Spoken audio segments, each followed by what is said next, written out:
Hello, everybody. Welcome back to your Monday Morning Jumpstart with our special guest, Ilise Benun. Hi, Ilise. Hello, Jade. Good to be back. So just a little recap if anybody missed the last three fantastic sessions. We talked about confidence and types of confidence. We talked about if you really even need it and if you just need something else entirely, which we landed on. Yes, you need a cat. Go watch it if you don't understand what I'm saying. And then last week, we talked about the three things you need in order to have and attract and reach out to the best possible clients. And today, Ilise, magic money formula. What on earth is that? What on earth are you talking about? All right. So all of this is tied together, right? Huh? We've established that you're not going to need confidence. You're just going to have a cat. And then you're going to put the 3 tools from the simplest marketing plan in place.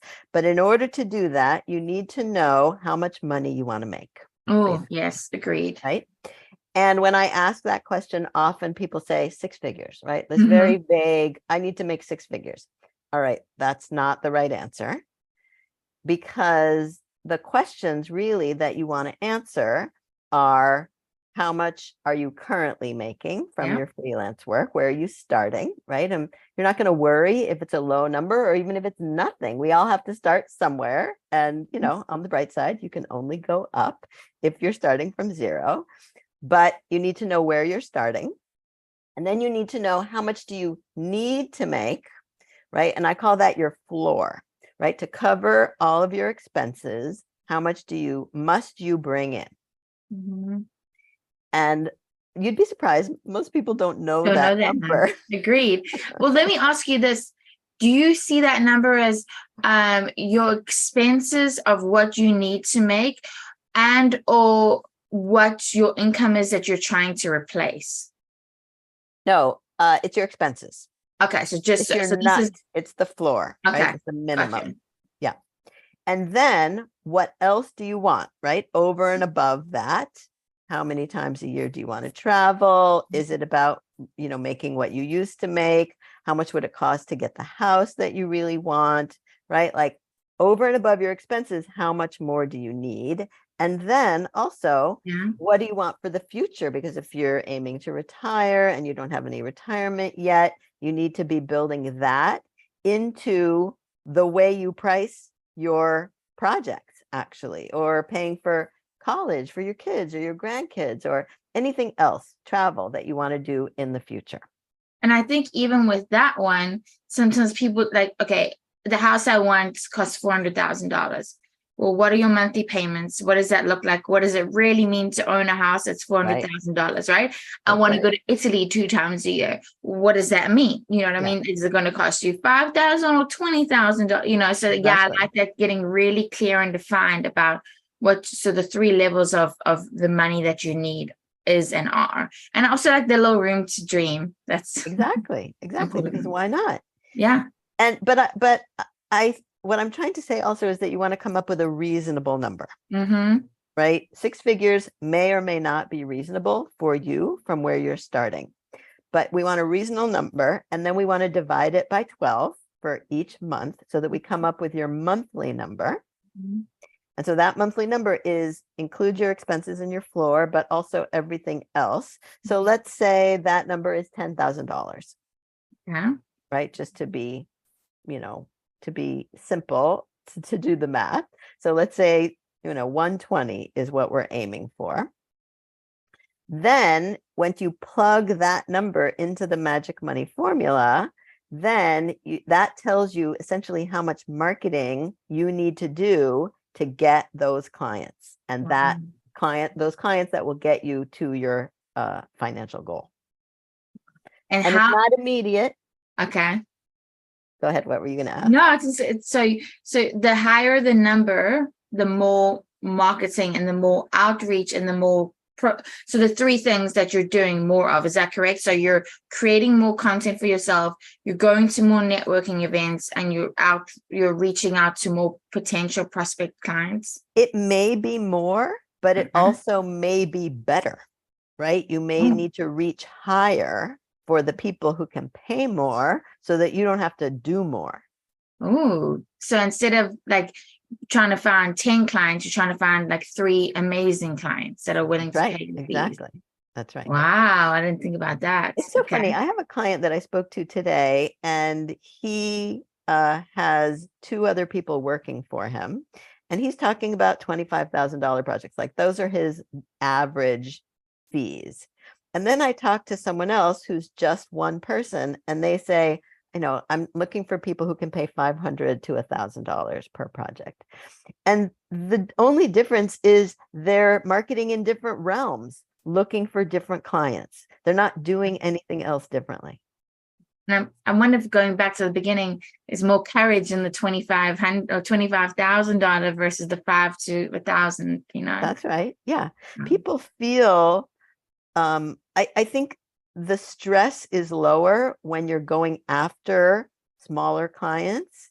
Often people say to me, oh, I don't want to work with those big companies. And it's not because they don't want to deal with the politics. It's because they don't think the big companies will hire little old them. But you have no idea. Those big companies are laying people off so they can hire contractors and freelancers. That's where the work is. So if you don't have the courage to say, yeah, I can help that big company, why not? And just try it. And so what if you mess up, right? It doesn't matter. There are millions of them out there. Mm-hmm. And I also do think that is another myth, that the smaller the company, the easier they are to work with. Yeah. I don't think that's always the case, because if the owner of the company is the one like reviewing your copy, and they feel a certain type of way or have a certain type of idea, but have zero marketing smarts, they're going to look at your copy and work with you in a very different way to a very large company that is producing hundreds of pieces of copy. So it comes in, it goes to a team, it gets proofed, and it goes, like it works really fast like that. So yeah, I don't think that the one equals the other. No. And the other thing is that the one person company, it's usually a he, no, not always, is spending their own money. And so they have more at risk.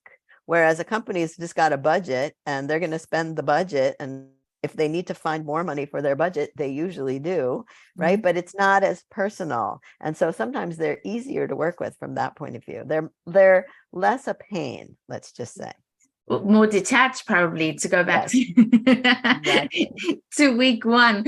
Okay, so we need to find out. So, and at least how does somebody know, how do I frame this? How does somebody know whether their amount that they need to up or down the marketing? Or you saying that whatever's coming in helps you know whether those gears need to be changed? Yeah, it's in the doing, number one. And so, for example, if your formula says, I need 3 web copy projects at $2,500 every month, then that will get you to $7,500. But if your number is 10,000, then you need 4, right? Which means you have to either do more marketing or find better prospects who can pay $3,500 for that same copy, because the value is in the eye of the beholder. It's not in the it's not in the copy. Not on the creator. Yeah. Not at all. It's so interesting. That's something people don't seem to understand either, is that what to me is worth $1,000 would be worth 10,000. Same thing to a big company. Yeah. So you can't make them pay more if they don't have it, just because you think it's worth more. Yes. It's like art, right? Like a painting can be the same size, and one person is willing to pay $1,000 and another $1 million for the same thing, because the worth that they see. Okay. And I think that another reason, just to go back to like thinking of our trainings and things like that, why this is so important is because if your number is $10,000 and all you're doing is a small project that produces $100 to $200 per project, then something's got to change, right? Like your number has to come down.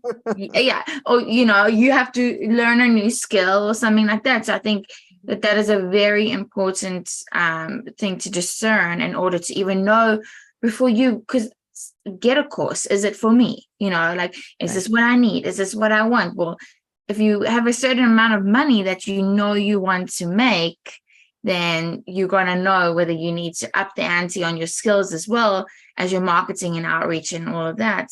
But I do want to say this because I do think it's very interesting. But do you believe, at least, the marketing and all that creation starts before learning the skill, correct?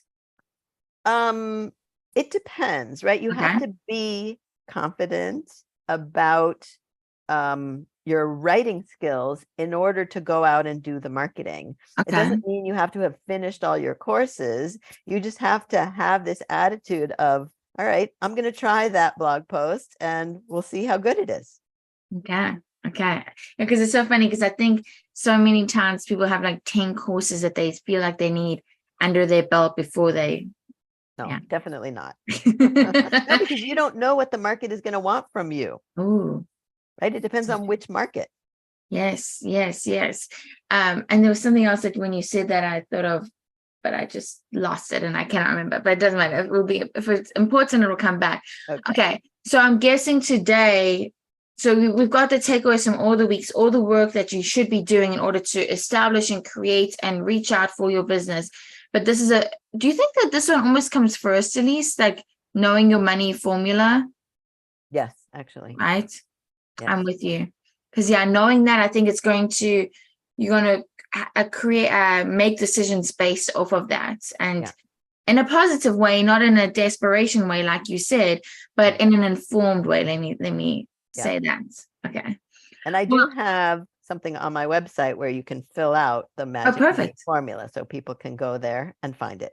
And is that Ilise Marketing Mentor? We haven't mentioned it. Okay. That's right. Marketing-mentor.com. There we go. So for more, Ilise, marketing-mentor.com. Is your podcast there as well, Ilise? Yes, everything is there. Perfect. AWAI has tons of courses with Ilise if you want to be involved with her live or get some of her coaching. And Ilise will be at boot camp in October. So it's all Ilise all the time, just the way we like it. Ilise, these have been so interesting and really have made my gears turn so much. So I can't wait to hear how they've helped everybody else. And I just appreciate you so much. Oh, thank you, Jade. I do. You bring out the best in me, like all of your questions and all of that kind of feeds me as well. So thank you. Oh, yeah, I love this. Okay, everybody. Well, we'll see you back next week for your next Monday Morning Jumpstart. Bye. Right, bye.